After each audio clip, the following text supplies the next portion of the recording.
السلام عليكم. هنعمل النهاردة تغميسة بتنجان أو سلطة بتنجان صحية وجميلة جدا، سعراتها الحرارية قليلة قوي، وكمان مناسبة للدايت والكيتو دايت والمرضى السكري.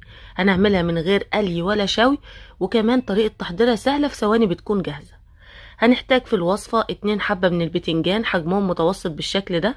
بنغسلهم كويس وبعد كده بننشفهم، وبعدين بنبدأ ان احنا نقطعهم بالشكل ده كده على شكل مربعات صغيرة. بعد ما قطعت حبتين البتنجان بالشكل ده كده، انا معايا كمان قرن فلفل رومي كبير. هنسيبه دلوقتي على جنب، وبعد كده هنبدأ ان احنا نجهزه. جبت دلوقتي طاسة وحطيت فيها 4 فصوص توم وفرمتهم بالشكل ده كده، وحطيت عليهم معلقتين كبار من زيت الزيتون او اي زيت نباتي. وبعد كده حطيت البتنجان بعد ما شوحت التوم كده، وهبدأ دلوقتي اشوح البتنجان مع التوم بالشكل ده كده.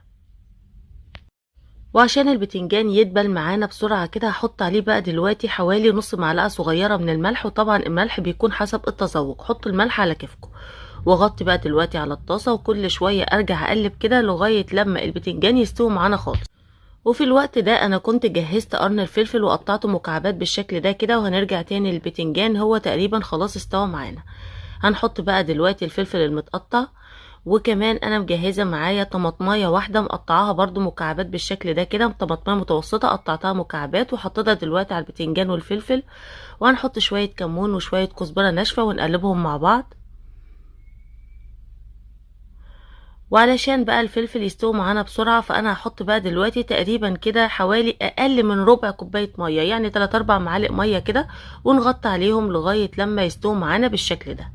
وبتكون جاهزة معانا ان احنا نقدمها. اكلة سهلة وطعمها جميل جدا واقتصادية، من قناة مطبخ مني على اليوتيوب.